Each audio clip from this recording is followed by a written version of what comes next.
Welcome to the Fight Game. He's Icewater, I'm Puma. The Fight Game is sponsored by Rayon Cognac. Join the movement. Hit us up at www.rayoncognac.com.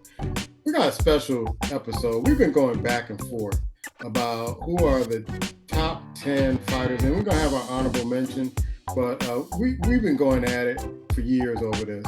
And you're going to hear some of the same arguments. Probably if you follow the show, you're going to hear some of the same arguments, especially about Hagler and Leonard. And as one of us put it on our top 10.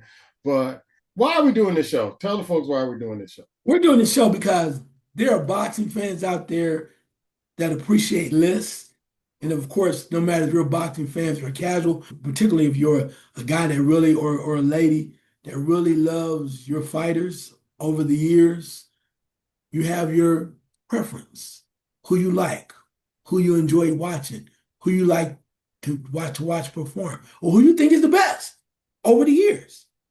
Collectively, their careers, who impressed you and why they impressed you. So that's why we have this list, because we're not saying we're right. Almost. No, I'm just playing. We're not saying we're right. Yes, we are. We're right. Nah. We want you life, to think. Mama. That's on life. We're just putting this together because we want you to come up with your list and who you think. And maybe we have even more of a discussion as to why. But the beautiful thing is we're having this list because we want you to think about the top 10 boxers of all time and why you would make your list and why would you put your stamp behind them, because some people, you might like more of the boxer, the guy that dances around and does enough to win the fight. You might like the brawler, Mike Tyson. He was the greatest of all time because he knocked people out. You might like Larry Holmes, but then we look at Larry Holmes and say, what about his resume? You might like Terrence Crawford. What about his resume? Down the line, he was amazing.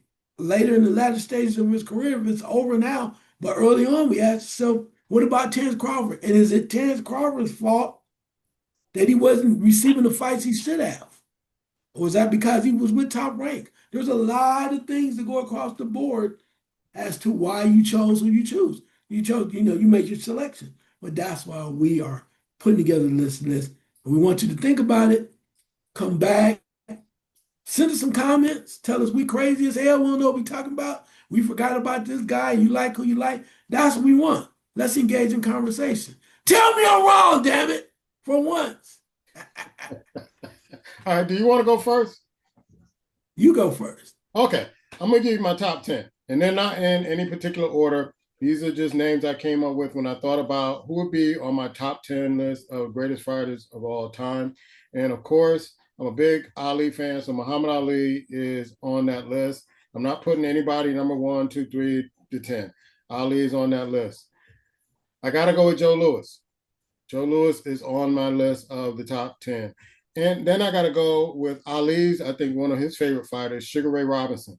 I watch Sugar Ray Robinson fights all the time. And even Ali said in the past that Sugar Ray is pound for pound the greatest boxer ever lived. And you could see that Ali was a heavyweight Sugar Ray Robinson. All right. I got to go with, and this is my guy, and I wish I've written you a couple of emails. Roy Jones Jr., man. I got to go with Roy Jones Jr. He just pure excitement, power, and speed in that ring. I got to go with Sugar Ray Leonard also, because at the time when Sugar Ray was coming out, it was at the tail end of Ali's career. And I kind of resented Sugar Ray because it was like he was trying to be another Muhammad Ali. And that to me was, sacrilegious. So it took me some years to really appreciate him, but I would put him on the top 10. I also have to put Julio Cesar Chavez as top 10. He's the epitome of a Mexican fighter and went a number of years undefeated and was just consistently good, not good, but great for many years. Marvin Hagler. Got to put Marvin Hagler on there. And me and Ice are going to argue once again, on the Hagler-Leonard fight and who he thought won that fight. I say Sugar Ray did not do enough to win that fight. and Hagler won that fight. I felt Sugar Ray ran all that fight and did the shoe shine in the last 10 seconds of some rounds to try to sway the judges, and it worked. Can't hate you for that, but I didn't think he won that fight. I got to go with Rocky Marciano. Rocky Marciano in his heyday fought everybody and won. And another guy that I have to go with who won in 4 weight classes, if I'm not mistaken, is the Hands of Stone, Roberto Duran. I got to go with him from Panama. I gotta give mad respect to Roberto Duran. I think the reason why he doesn't get a lot of praise because we didn't see a lot of his fights against some of the great fighters, but he had some great bouts. He beat Sugar Ray Leonard. Towards his end of the career, he lost to Tommy Hearns. Towards the end of his career, he lost against some fighters. But in his heyday, nobody was looking for Roberto Duran. And I'll give you my honorable mentions and a list under the honorable mentions after you give your top 10. And I'm going to try not to make faces or laugh when you give your top 10. I'm going to get it out right now. Okay. I could not help myself because I was listening because I know sometimes how he thinks talking about Puma. So of course, I'm human, right? So you see me go like I did, then you know why. Plus I'm on medication. So here we go. In no particular order, I do agree with Muhammad Ali. The reason why Ali right there for me is because the way that he transcended eras and all that happened behind that. When you think about it, because he was suspended or banned from boxing because he would not join the armed forces, right, and go to war. We lost 5 years of his professional career, which could have been 5 years of the greatest years of his career. But he still came back and did what he did, and to lose to Frazier, come back and shut down uh, one of the most dominant fighters physically prior to Mike Tyson and George Foreman was a masterpiece. And continuing on with all of the flavor and everything that he went through, Ali is just Ali. Not in no particular order, but Ali that's why he was always on my top 10 no matter what. And the way he was able to do what he did against Sonny Liston the first time, amazing. And he talked stuff and he backed it up. I always gonna like a guy like that. Moving forward, Joe Louis. A lot of people don't know about Joe Louis because unless you were older and we heard stories about him. But the factor is that Joe Louis' record was amazing and he did some things that were significant for the country and this world when he fought. So you think about Joe Louis was 66-3. And his second fight against Max Schmeling, because remember he lost the first fight, came back, was amazing for not uh, just for the United States of America, but people of color, people that everybody was against a certain group of individuals, the world against a certain country. And he was the man that came in and that was dominating, that dominated in that second fight against Smelling and will forever live in American history along with boxing history. We move forward. I'd say I'm going to move on. Number 3 for me right now is going to be Jack Dempsey. Jack Dempsey, just because of the way he was dominant from the standpoint of his boxing record, from 1919 to 1926, Jack Dempsey was undefeated. That just goes a long way. No matter who you're fighting, you were undefeated at that point. To continue on, I'm going to pull up Rocky Marciano, 49-0, at a very difficult time where boxing was really in its heyday. A lot of people watching it. Rocky Marciano 49-0, and that record stood for a long time. Nobody was able to eclipse that record. So I got to go there. The next one's going to be Roy Jones Jr. Roy Jones Jr., as I looked at it in the way he was able to go across the different weight divisions and one of the first to do that and do it well. Now, of course, he stayed around too long as far as boxing. So it's kind of like watching Jordan with the Wizards.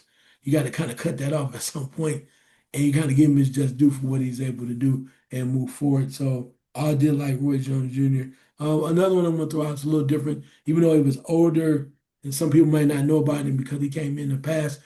I was quite moved by Henry Armstrong in his career. Henry Armstrong was amazing. You go back and look at Google him and see his accomplishments. He definitely impressed me. There's so many others as well. Julio Cesar Chavez, right? Amazing fighter, 107, 107 wins, 6 losses, right? That's crazy. That just doesn't make sense. Plus, two, you be doing yourself, and we're not. This has nothing to do with race, but you be doing your list of disservice if you didn't have a Mexican fighter in there. I'm just saying because he brought it, then he brings it, and deserves to be there. He just has to be Mexican, but he's amazing the way that he fought. Sugar Ray Leonard, Sugar Ray Leonard faced some of the stiffest competition when it didn't seem as if he should be taking on these fights. 1976, he was America's darling on that team. He came out, he was pretty. As Puma mentioned, he was trying to become the second coming of Muhammad Ali in a lighter weight division. But then he tried to move up, and there were some major challenges for him. But Sugar Ray could have just probably danced around, and as some people say he did, danced around and not faced that quality talent. But he never ran from a fight. Even when the first time he fought Roberto Duran and he got beat, he took it on and he just took the fight. Then he continued on. Fought Thomas Hearns, which many people swear to this day I thought Thomas Hearns was going to take him down. But the resilience and intestinal fortitude to never quit said all I need to know about Sugar Ray Leonard. Then, of course, took that fight against Marvin Hagler, which no one said he would take because of what had happened with the detached retina with Thomas Hearns prior. And he thought it was a fight that some people thought he might have died in there against Hagler. But he took it anyway. And his resilience and his willing to fight anybody, and he's a tough son of a gun, Sugar Ray Leonard, which why he deserved to be in my top 10. He'll fight anybody, even though it didn't make sense. He got in there too. So Sugar Ray Robinson was Sugar Ray Leonard beforehand. He was a lot of different things. But the one reason why I really picked Sugar Ray Robinson about his toughness and whatnot, think about this. He fought for 20 in a 25-year span, and that's probably including amateurs as well. Sugar Ray Robinson won 91 straight fights. 25 years, 91 fights. Bruh, sis, 91 fights, 25 years undefeated. That's a must, that's a fighter. That's a fighter. So that alone, particularly he was charismatic, brilliant, pretty man, they say. Had the hair, the waves. He was, yeah, could dance, and he did a hell of a dress. That dude, woo, that's a bad must. Shut your mouth. I'm just talking about Sugar Ray. Anyway. And last but not least, Floyd Mayweather Jr., bro. Money. It's hard. 50-0. You can point at him, you can say what you want to. Talk about somebody would have knocked him out because they beat his daddy and all that other stuff. But the one thing you would not say is this. No matter who you put in front of him, from a young Canelo or all comers, late Pacquiao, Oscar De La Hoya, all those names. When he was on, you can say the Philly Shell, whatever you want to, nobody. He made most dudes, most of them, particularly later on, look ordinary. Ordinary. And with that being said, that's just what it is. And when a guy does that, call him boring or whatever, when you make his opponent look ordinary and doesn't look what you do not see what you're normally used to from that guy, kind of what Shakur Stevenson did over to with Teofimo Lopez. When a guy has no answer, gotta give him his just due. You gotta give him his just due. I was at the Sugar Shane Mosley fight versus Floyd. And Sugar Shane caught him. Everybody saw it and rocked him, buckled him, and he held on. And they were like, he got rocked. And the whole world lost their mind because one time Floyd is in trouble and he going down next. And if you think I'm lying, go back and watch the tape. They go back to the tape and they go back to the corner after that took place. And Uncle Roger, in his lovely, may he rest in peace, in his lovely mode and his lovely delivery of the Mayweather way, said, all right, that's okay. They think they got us now. But you know what? Instead of waiting, you know what we're gonna do? Go get that mother. Go get that mother. And that's what Floyd did. He went and got that mother because as soon as they came out, instead of running back like, oh, I don't feel good, I'm foggy, he went directly at Shane Mosley and attacked him and got back on point, took the fight back over, took control over, was aggressive, and the rest was history. That was Floyd Mayweather Jr. To this day, we have not seen anybody, in my opinion, during that time control the way that he did. And you can say what you want to, but I think Shakur Stevenson is trying to work on this, and I think Terrence Crawford worked on this. Imagine a person being this close to you, almost nose to nose. It's like watching an old Bruce Lee movie. Gets nose close to close, and you go to swing to hit him, and you can't touch him. That's masterful. That's why Floyd is in my top 10. Still right there. You know he's standing right there, and you go, and you can't hit him. How frustrating is that as a professional fighter? That's my top 10. All right. So one of the factors that went in the top 10, because there were, we need to do a list on the top 10 dominant fighters who had the knockout power and just, first round and all that stuff. We wanted the greatest of all time based on their competition and their era and, the battles they went through. So a lot of people want to put fighters that are undefeated. That's not necessarily greatest of all time if they didn't fight the caliber of fighters that other fighters have fought, win, lose, or draw. So here's the honorable mentions that I'll mention, and this is in no particular order. I had to put the first guy that came to mind when I did the honorable mention was Pernell Sweet Pea Whitaker, because Pernell was, and he was one of my favorite fighters because talk about defensive prowess. You couldn't touch Pernell Whitaker if he didn't want you to touch it. You could not. And he embarrassed a lot of fighters. He was a showman. And I think a couple of fights, or more than a couple, they took away from Pernell Whitaker that, he beat some like Oscar De La Hoya, a lot of fighters that they said he lost on the record. He actually beat them. But whatever sanctioning bodies were in control, they gave the fight to the other fighter. One of my favorite fighters of all time, and he's one of them little guys. You know how I feel about the little guys. Aaron Pryor, the Hawk. I got to put him up in honorable mention. I thought about him. I thought about Archie Moore. Archie Moore, I had to put in the honorable mention because just listening to his philosophy and how long he fought and who he fought, had to put him in there. Of course, I had to put Floyd Mayweather in there in his era. I did not put him in my top 10, but I put him in the honorable mention because I felt that if he was in another era where he fought like bigger names or harder fighters, I think he would have been in there in my top 10. I got to put George Foreman in there because George Foreman, I grew up in that era and I saw George Foreman absolutely destroy men. I mean, big men, not cruiserweights who go up to heavyweights. I mean, big heavyweights, and put the fear of the Almighty in some of these fighters. And I can't tell you how afraid I was of Muhammad Ali fighting him in that fight. I could not. I thought Ali was going to die. I'm like, this is going to be the end. He's going to be, he's going to be, just sipping soup out of a straw from now on.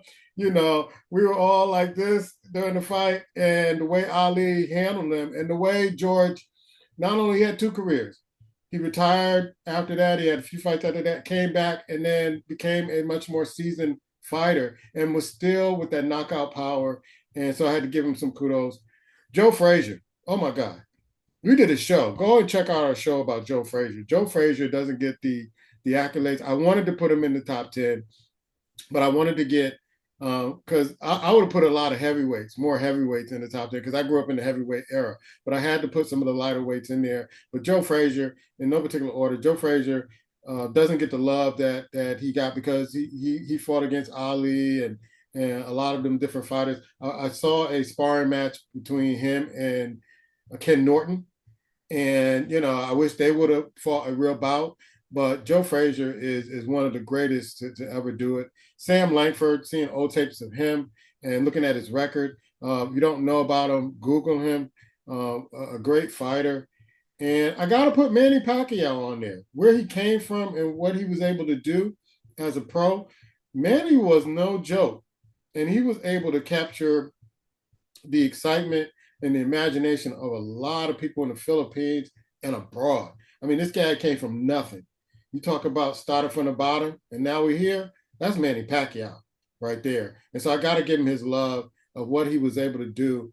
And I, for one, feel, and I'm probably in the minority in this, I, for one, feel that if Manny Pacquiao and Floyd Mayweather fought in their primes, I got to give it to Pacquiao. I'm going with Pacquiao on that fight. I'm going with Pacquiao on that fight. I don't think that Floyd could withstand that pressure that Pacquiao brought in that fight. And if you want to know about the pressure I'm talking about, Marquez fights. Just pull up the Marquez fights. That was a lot of pressure.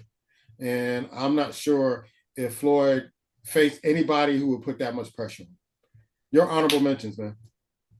Wow, you just said that.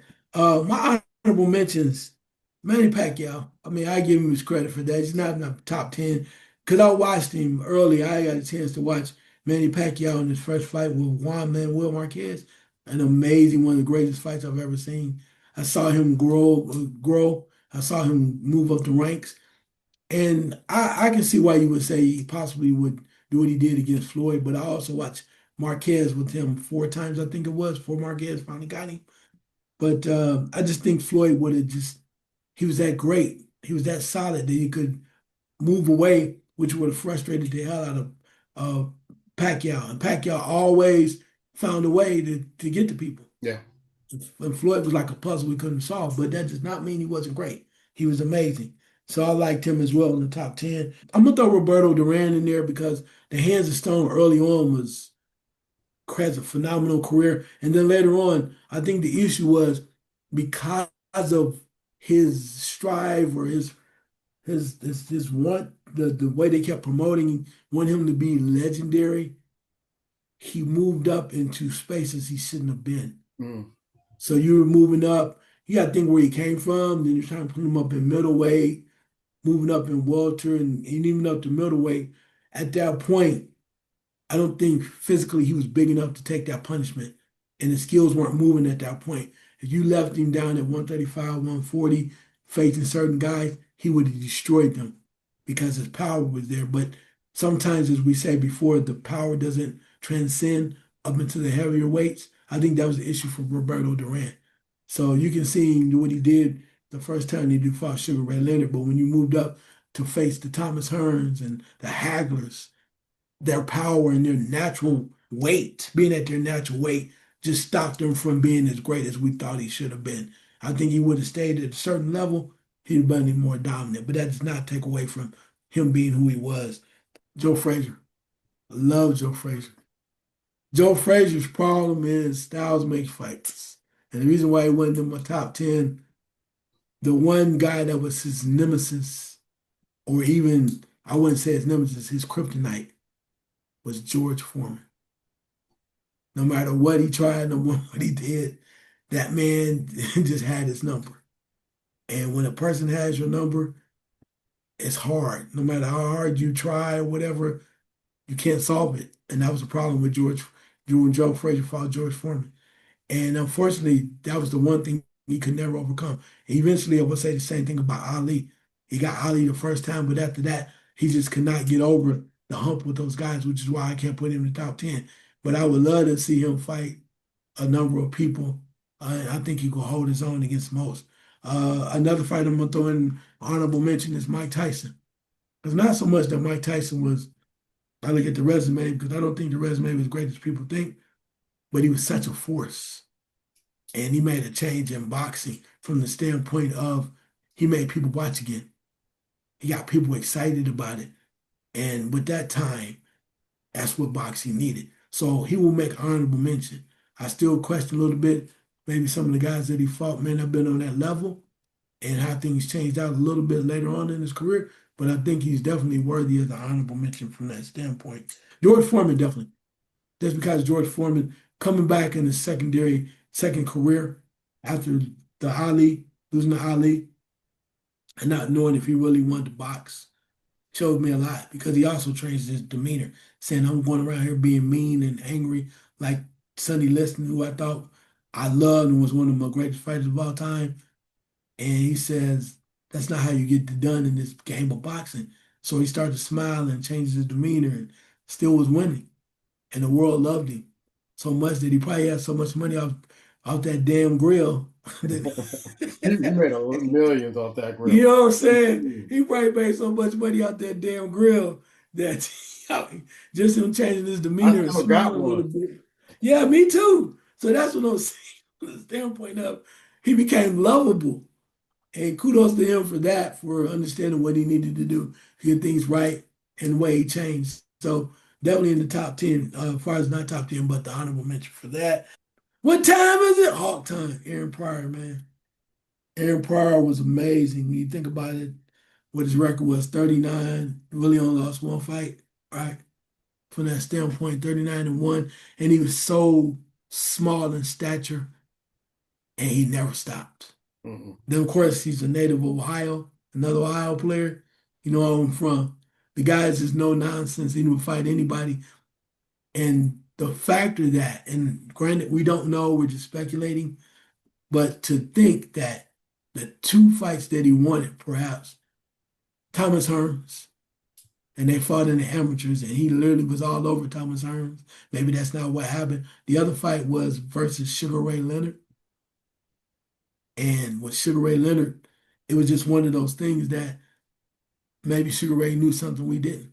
So he stayed away from me. So from that standpoint, that's why. But the fights against Alexis Arguello and the fact that Ray Mancini never dared to even bring Aaron Pryor's name out of his mouth ever. He fought Alexis Arguello, but you would not dare put up that 71 series, whatever highway it was, versus Aaron Pryor was a travesty. But it never happened. It never happened. But that's why I had to give Aaron Pryor, even though we talk about the mix, and all that other stuff with Panama Lewis, amazing fighter. One last guy I get off of this. This will be my last one that I don't think I mentioned, and I'm surprised you didn't bring it to my attention. Puma is I'm gonna give credit in regards to the honorable mention to Marvin Hagler. Marvin Hagler didn't make my top 10 because of the factor that I think early on, some of the best fights or some of his best work we didn't see. And that's a shame because most people don't know. We knew, of course, when he made the move because of the money, fighting Sugar Ray, fighting Hearns and things like that. But we missed the fights against Enfermo, right? Amazing fights where he was dominant, and you really got to see the Marvin Hagler we've heard about that force of violence, that guy that made you shake in your bones, the guy that we saw against Thomas Hearns where he was bloodied in the face and refused to stop so much that Thomas Hearns broke his right hand, hitting him on the head so much, but he couldn't hit him anymore and that force of violence in Marvin Hagler. We didn't really get to see more of that. And I think that's why people really don't give him the love. And maybe we don't understand the level of talent that he faced from back then Mhm. because we weren't familiar with that division. But Right. doesn't mean he wasn't great. He was an amazing fighter. But we can only go off what history gives us. One of the meanest, one tough, and I think he was probably one of the most misunderstood fighters too Yeah. because he ended up moving away from the United States and become more recluse in certain areas that maybe because he just didn't feel the love. And a lot of the former champions received love, but not Marvin Hagler. So for whatever reason it was, I think it was a lot of misunderstanding about him because even though he was on TV and whatnot, he should have got a lot more accolades, a lot of praise, a lot more love from this country. Yeah, I think I read an article where he was saying that, the boxing game kind of, and it's not word for word what he said, but the boxing game became more of a popularity contest than actual getting in the ring and fighting. And that, you know, certain fighters were more popular because maybe they were more charismatic. And so they were moved up as opposed to fighters who really are there to box and win fights. And so that kind of frustrated him seeing that all those years. I think he went overseas and started making movies, action movies, and living life overseas. And it seemed like he was enjoying his life until his passing. No, I agree with you 100%. And we know how that game goes as far as politics. Like I said earlier, the factor about Terrence Crawford for so many years being great from the standpoint, but never receiving the opportunities to fight. And now we see down the line how great he really was, but he never received the opportunities. Like, for instance, it's almost as if Top Rank was hiding him or hiding a possible opponent, or he never got the shot at Manny Pacquiao when they're both in the same under the same jurisdiction. Yeah. And instead they had Manny Pacquiao fight somebody else. So it just goes to show you never know when the powers that be in these organizations decide who's going to fight whom, and they're not matching up the best against the best sometimes. And those that are great have to wait. Yeah, folks, that's our top 10 and honorable mentions of the greatest of all time. But we're going to be doing other lists from time to time in different categories. So if your fighter wasn't mentioned in this particular episode, it'll probably be mentioned in another top 10 list. I really want to examine the top 10 next time, or maybe in the near future, top 10 most devastating fighters. I mean, fighters that came in and just clean clocks when they fought. Because I know Sonny Liston's going to be on there, Mike Tyson. There are a lot of lower weight guys that are going to be in there that just cleaned your clock. And we'll do pound for pound the greatest, like, dominating fighters of the era that might have not made the greatest of all time, but, you know, made that list of, man, did you see that knockout? There are a number of fighters we could put on that list. I know we're going to do a wrestling show. We've been wanting to do that for a while. Yeah, so it's not, I don't consider it a sport, but we grew up watching wrestling. We talk about what we used to see as compared to what's going on now. I don't even know who's out now. But when we were kids, we used to really watch it, and we believed in it. And you'll hear some hilarious stories coming from our time watching wrestling. That was the thing to do when you're a kid, between the ages of like 6, 7, all the way up to 12. And that's when I stopped believing in Santa Claus too. So we'll have another show giving our top 10 and honorable mentions. But we want to find out what you think about these fighters that we have, and give your own top 10 and honorable mentions so we can have this dialogue and have fun with it. He's Icewater, I'm Puma, and this is the Pike Game.